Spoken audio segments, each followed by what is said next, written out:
నమస్కారం న్యూస్ 21 టీవీకి స్వాగతం. హెడ్లైన్స్ చూద్దాం.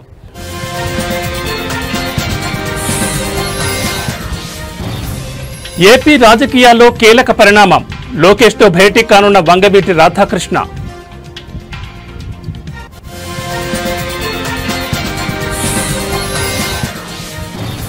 అమరావతిలో జరుగుతున్న రాజధాని నిర్మాణాలపై కీలక ప్రకటన. సిఆర్డీఏ భవన నిర్మాణ పనులు పరిశీలించిన మంత్రి నారాయణ.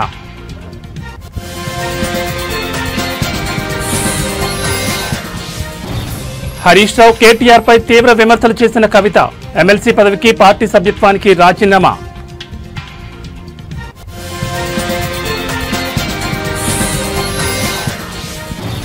కవితను పార్టీలో చేర్చుకునేది లేదన్న బీజేపీ. కవిత సస్పెన్షన్తో బీఆర్ఎస్ పనైపోయిందని వ్యాఖ్య.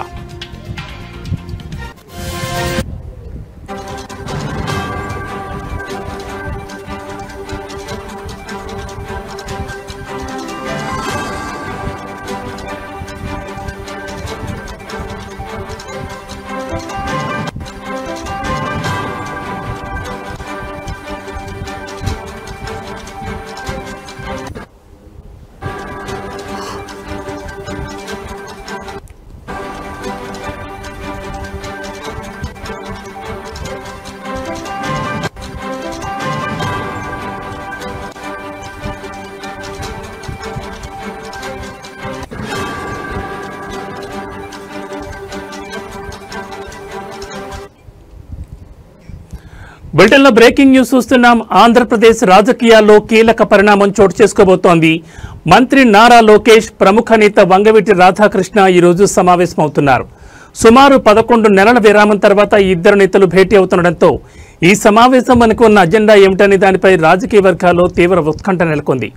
నారా లోకేష్ కార్యాలయం నుంచి వచ్చిన పిలుపు మేరకు వంగవీటి రాధా ఈ సమావేశానికి హాజరవుతున్నారు. ఇందుకోసం ఆయన హైదరాబాద్ నుంచి విజయవాడకు బయలుదేరి వెళ్లారు. ఇటీవల జరిగిన సార్వత్రిక ఎన్నికల్లో వంగవీటి రాధా తెలుగుదేశం, జనసేన, బీజేపీ కూటమి అభ్యర్థుల విజయానికి విస్తృతంగా ప్రచారం చేసిన విషయం తెలిసిందే. తనకు టికెట్ కేటాయించకపోయినా రాష్ట్ర వ్యాప్తంగా పలు నియోజకవర్గాల్లో పర్యటించి కూటమికి మద్దతుగా నిలిచారు.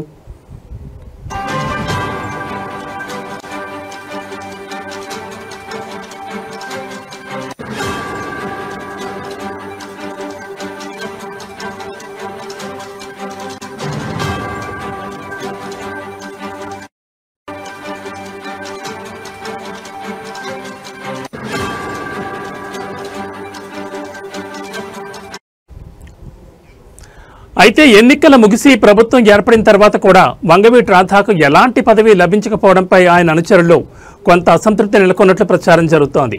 ఎమ్మెల్సీ పదవి లేదా మరో కీలక నామినేటెడ్ పదవిని వారు ఆశించారు. ఈ నేపథ్యంలో జరుగుతున్న తాజా సమావేశం ప్రాధాన్యతను సంతరించుకుంది. ఈ భేటీలో వంగవీటి రాధా రాజకీయ భవిష్యత్తుపై నారా లోకేష్ నుంచి స్పష్టమైన హామీ లభించవచ్చని ఆయన వర్గీయులు భావిస్తున్నారు. రాధాకు ఎలాంటి పదవి ఇవ్వబోతున్నారు, ఈ సమావేశంలో ఏ అంశాలు చర్చకు రానున్నాయి అనే విషయాలు ప్రస్తుతం ఏపీ రాజకీయాల్లో హాట్ టాపిక్ గా మారాయి. ఈ భేటీ తర్వాత రాధా రాజకీయ ప్రస్థానంపై ఒక స్పష్టత వచ్చే అవకాశం ఉందని విశ్లేషకులు అంచనా వేస్తున్నారు.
బులెటిన్లో మరో బ్రేకింగ్ న్యూస్ చూస్తున్నాం. ఎన్డీఏ ప్రభుత్వం ప్రజలకిచ్చిన ప్రతి హామీని 15 నెలల్లోనే అమలు చేసిందని, అందుకే సూపర్ 6 పథకాలు సూపర్ హిట్ అయ్యాయని నాయకులు స్పష్టం చేశారు. ఈ సందర్భంగా అనంతపురంలో ఈ నెల 10వ తేదీన భారీ బహిరంగ సభ నిర్వహించనున్నారు. సూపర్ 6 సూపర్ హిట్ పేరుతో నిర్వహించే ఈ సభకు భూమి పూజ జరిగింది. ఈ సభకు 3.50 లక్షల మంది ప్రజలు హాజరవుతారని నిర్వాహకులు ఆశాభావం వ్యక్తం చేస్తున్నారు.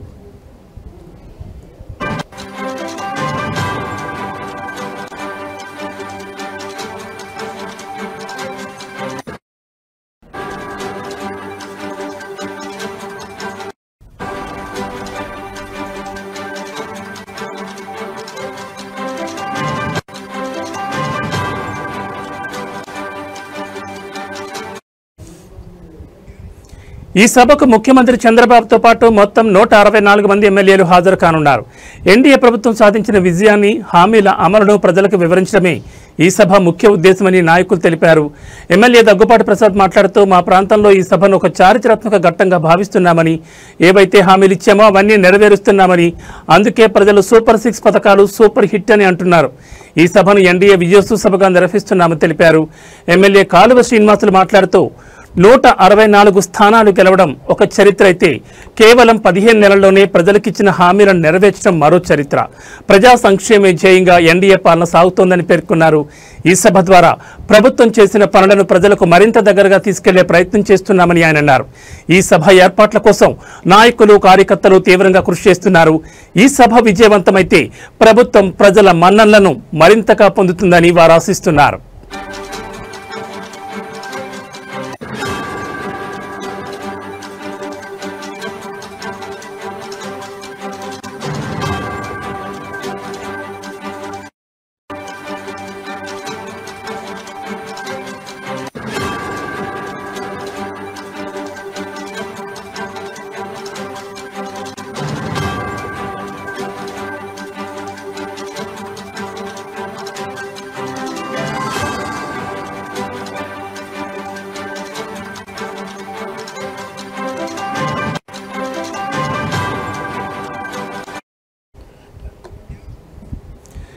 ఎన్డీఏ ప్రభుత్వం ప్రజలకిచ్చిన ప్రతి హామీని 15 నెలల్లోనే అమలు చేస్తుందని, అందుకే సూపర్ 6 పథకాలు సూపర్ హిట్ అయ్యాయని నాయకులు స్పష్టం చేశారు. ఈ సందర్భంగా అనంతపురంలో ఈ నెల 10వ తేదీన భారీ బహిరంగ సభ నిర్వహించనున్నారు. సూపర్ 6 సూపర్ హిట్ పేరుతో నిర్వహించే ఈ సభకు భూమి పూజ జరిగింది. ఈ సభకు 3.50 లక్షల మంది ప్రజలు హాజరవుతారని నిర్వాహకులు ఆశాభావం వ్యక్తం చేస్తున్నారు. ఈ సభకు ముఖ్యమంత్రి చంద్రబాబుతో పాటు మొత్తం 164 మంది ఎమ్మెల్యేలు హాజరు కానున్నారు. ఎన్డీఏ ప్రభుత్వం సాధించిన విజయాన్ని, హామీల అమలును ప్రజలకు వివరించడమే ఈ సభ ముఖ్య ఉద్దేశమని నాయకులు తెలిపారు. ఎమ్మెల్యే దగ్గుపాటి ప్రసాద్ మాట్లాడుతూ, మా ప్రాంతంలో ఈ సభను ఒక చారిత్రాత్మక ఘట్టంగా భావిస్తున్నామని, ఏమైతే హామీలు ఇచ్చామో అవన్నీ నెరవేరుస్తున్నామని, అందుకే ప్రజలు సూపర్ 6 పథకాలు సూపర్ హిట్ అని అంటున్నారు. ఈ సభను ఎన్డీఏ విజయోత్సవ సభగా నిర్వహిస్తున్నామని తెలిపారు. ఎమ్మెల్యే కాలువ శ్రీనివాసులు మాట్లాడుతూ, 164 స్థానాలు గెలవడం ఒక చరిత్ర అయితే, కేవలం 15 నెలల్లోనే ప్రజలకిచ్చిన హామీలను నెరవేర్చడం మరో చరిత్ర. ప్రజా సంక్షేమే ధ్యేయంగా ఎన్డీఏ పాలన సాగుతోందని పేర్కొన్నారు. ఈ సభ ద్వారా ప్రభుత్వం చేసిన పనులను ప్రజలకు మరింత దగ్గరగా తీసుకెళ్లే ప్రయత్నం చేస్తున్నామని ఆయన అన్నారు. ఈ సభ ఏర్పాట్ల కోసం నాయకులు, కార్యకర్తలు తీవ్రంగా కృషి చేస్తున్నారు. ఈ సభ విజయవంతమైతే ప్రభుత్వం ప్రజల మన్ననలు మరింతగా పొందుతుందని వారు ఆశిస్తున్నారు.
బులెటిన్లో మరో బ్రేకింగ్ న్యూస్ చూస్తున్నాం. అమరావతిలో జరుగుతున్న రాజధాని నిర్మాణాలపై మంత్రి పొంగూరు నారాయణ కీలక ప్రకటన చేశారు.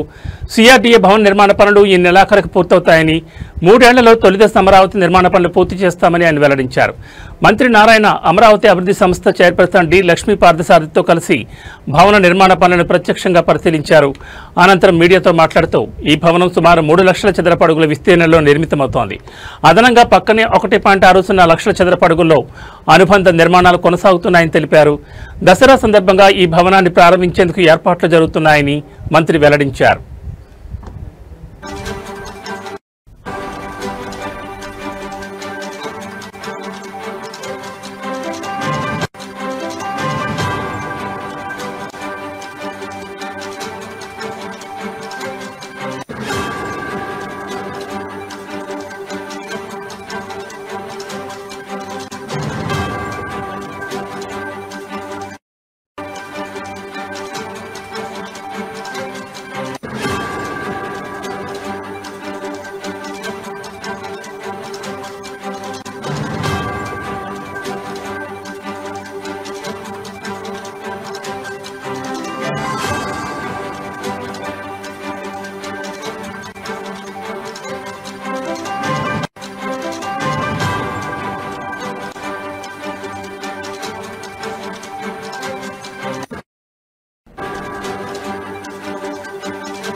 రెండు 2014-19 మధ్యనే ఈ భవన నిర్మాణం పూర్తయినప్పటికీ తర్వాత వచ్చిన ప్రభుత్వం పనులను నిలిపివేసిందని ఆయన ఆరోపించారు.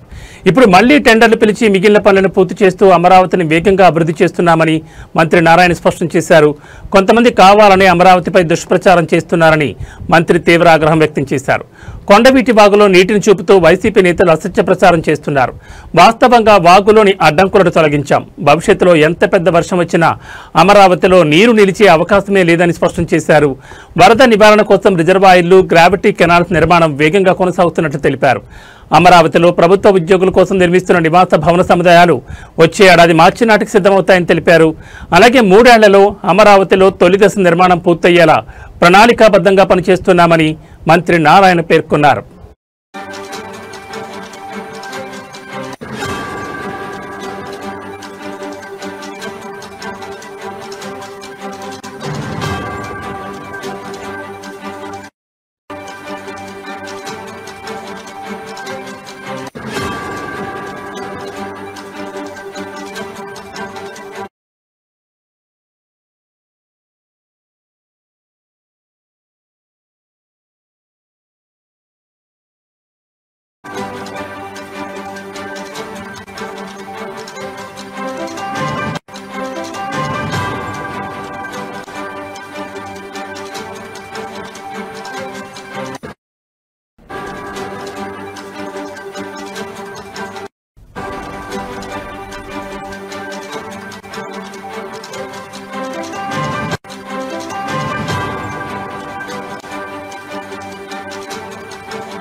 బులెటిన్లో మరో బ్రేకింగ్ న్యూస్ చూస్తున్నాం. రాష్ట్రంలో యూరియా కొరతపై మాజీ మంత్రి కాకాని సంచలన వ్యాఖ్యలు చేశారు.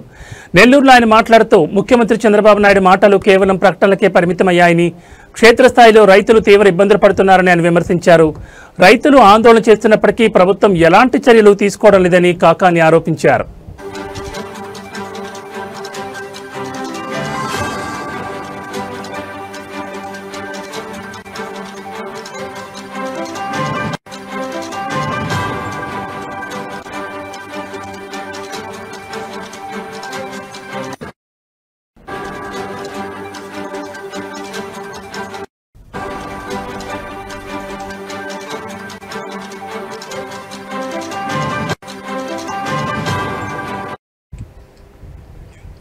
యూరియా కొరతపై టీడీపీ నేత అచ్చెన్నాయుడు చేసిన వ్యాఖ్యలపై కాకాని తీవ్రంగా మండిపడ్డారు. రైతులు ఎదుర్కొంటున్న సమస్యలు అచ్చెన్నాయుడుకు మామూలు విషయంగా అనిపిస్తున్నాయని, రైతులు క్యూలో నిలబడితే తప్పేంటని ఆయన అవమానకరంగా మాట్లాడడం దారుణమని కాకాని పేర్కొన్నారు. రైతు ప్రయోజనాలను పణంగా పెట్టి ప్రైవేట్ డీలర్లకు యూరియాను ఎందుకు ఇస్తున్నారని ఆయన ప్రశ్నిస్తున్నారు.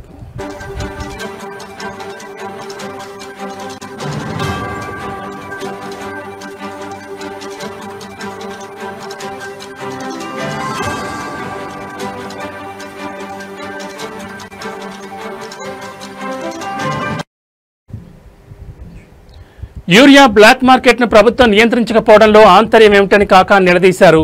యూరియా పేరుతో భారీ స్కామ్ జరిగిందని, దాదాపు 200 కోట్ల మేర చేతులు మారాయని ఆయన ఆరోపించారు. ప్రస్తుతం 270 ఉండాల్సిన యూరియా బస్తా 400 నుంచి 600 వరకు అమ్ముడవుతోందని ఆయన చెప్పారు. రైతులకు సకాలంలో యూరియా అందించడంలో ముఖ్యమంత్రి చంద్రబాబు విఫలమయ్యారని, ఈ విషయంపై ప్రజలకు సమాధానం చెప్పాలని కాకాని డిమాండ్ చేశారు.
బులెటిన్లో మరో బ్రేకింగ్ న్యూస్ చూస్తున్నాం. బీఆర్ఎస్ ఎమ్మెల్సీ కవితను భారతీయ జనతా పార్టీలో చేర్చుకునే ప్రసక్తే లేదని ఆ పార్టీ రాష్ట్ర అధ్యక్షుడు రామచంద్రరావు స్పష్టం చేశారు.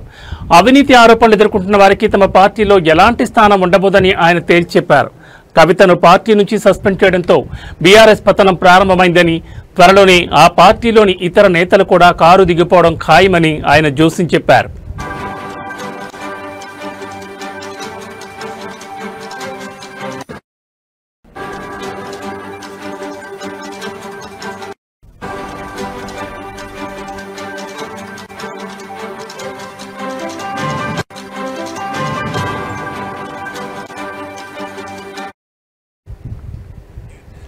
నిన్న నల్గొండ జిల్లా గొండ్రాంపల్లిలో నిర్వహించిన తెలంగాణ విమోచన దినోత్సవ కార్యక్రమంలో రామచంద్రరావు పాల్గొన్నారు. అమరవీరుల కుటుంబాలను సన్మానించిన అనంతరం ఆయన మాట్లాడారు. దోచుకున్న సొమ్ము పంపకాల విషయంలో తేడాలు రావడంతోనే కేసీఆర్ కుటుంబంలో గొడవలు మొదలయ్యాయని, వారి కుటుంబ పంచాయతీ ఇప్పుడు రోడ్డున పడిందని ఆరోపించారు. కవిత చేసిన వ్యాఖ్యలతో బీఆర్ఎస్లో జరిగిన అవినీతి బట్టబయలైందని అన్నారు.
బులెటిన్లో మరో బ్రేకింగ్ న్యూస్ చూస్తున్నాం. బీఆర్ఎస్ పార్టీ నుంచి సస్పెన్షన్ గురైన కేసీఆర్ తనయ కవిత సంచలన ప్రకటన చేశారు. ఎమ్మెల్సీ పదవికి బీఆర్ఎస్ పార్టీ ప్రాథమిక సభ్యత్వానికి రాజీనామా చేస్తున్నట్లు ఆమె ప్రకటించారు. హైదరాబాద్లోని జాగృతి కార్యాలయంలో నిర్వహించిన మీడియా సమావేశంలో ఆమె ఈ మేరకు తన నిర్ణయాన్ని వెలువరించారు. తన రాజీనామా లేఖను మీడియా ముఖంగా చూపించారు.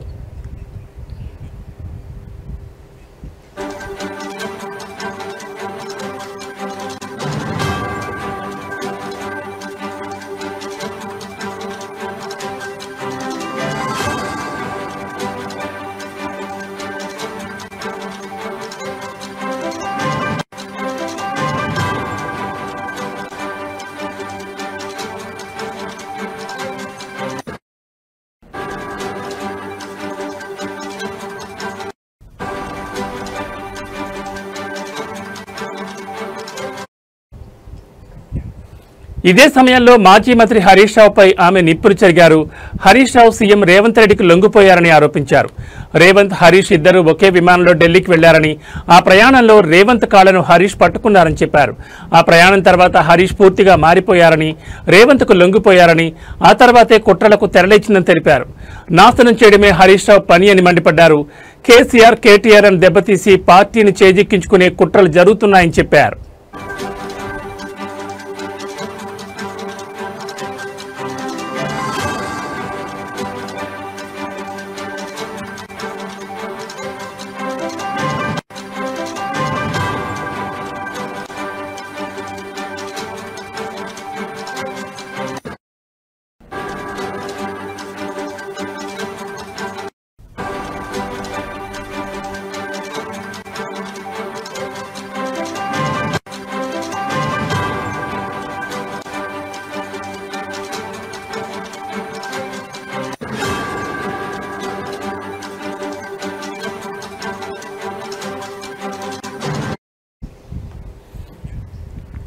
సంతోష్ రావు చేసిన పనుల వల్ల బీఆర్ఎస్ కు చెడ్డ పేరు వచ్చిందని కవిత అన్నారు. కూరలో ఉప్పు, చెప్పులు రాయి వంటి వాడు సంతోష్ అని తీవ్ర వ్యాఖ్యలు చేశారు. హరీష్ రావు ట్రబుల్ షూటర్ కాదని బబుల్ షూటర్ అని విమర్శించారు. ఆయనే సమస్యను సృష్టించి ఆ సమస్యను ఆయనే పరిష్కరించినట్లు బిల్డప్ ఇస్తారని దుయ్యబట్టారు. రేవంత్ రెడ్డి కూడా ఎప్పుడు కేసీఆర్, కేటీఆర్లనే టార్గెట్ చేస్తారని, హరీష్ రావును ఒక్క మాట కూడా అనరని కవిత అన్నారు.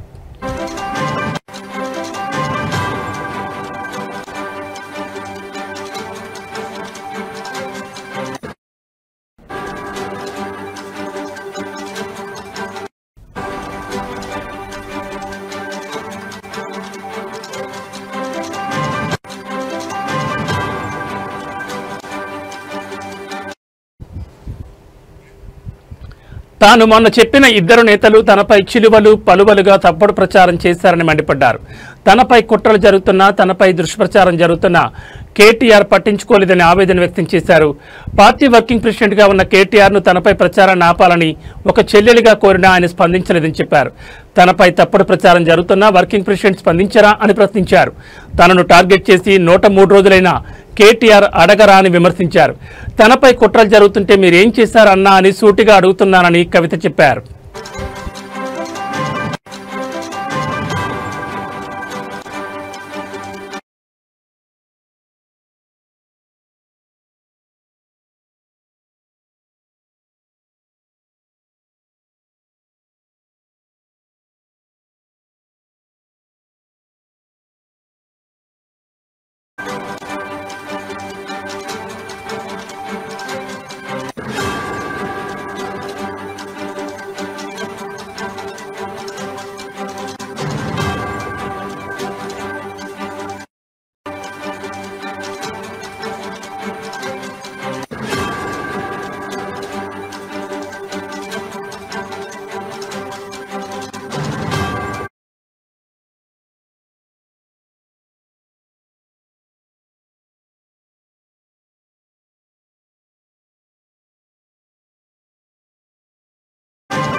బులెటిన్లో మరో బ్రేకింగ్ న్యూస్ చూస్తున్నాం. వచ్చే జీహెచ్ఎంసీ ఎన్నికల్లో రిపబ్లికన్ పార్టీ ఆఫ్ ఇండియా కీలక భూమిక పోషించబోతోందని ఆ పార్టీ రాష్ట్ర అధ్యక్షుడు ప్రొఫెసర్ గాలి వినోద్ కుమార్ అన్నారు. ఈ మేరకు తార్నాకలోని ఆ పార్టీ రాష్ట్ర ప్రధాన కార్యాలయంలో ఏర్పాటు చేసిన విలేకరుల సమావేశంలో ఆయన మాట్లాడుతూ జీహెచ్ఎంసీలో పార్టీని బలోపేతం చేసేందుకు కమిటీలను ఏర్పాటు చేస్తున్నామని చెప్పారు. బడుగు బలహీన వర్గాలు, ముస్లిం మైనార్టీల అభ్యున్నతి కోసం వచ్చే జీహెచ్ఎంసీ ఎన్నికలతో పాటు జూబ్లీహిల్స్ నియోజకవర్గంలో జరగబోయే ఉప ఎన్నికలో లౌకికవాద పార్టీలతో కలిసి రిపబ్లికన్ పార్టీ ఆఫ్ ఇండియా పోటీ చేస్తుందని స్పష్టం చేశారు.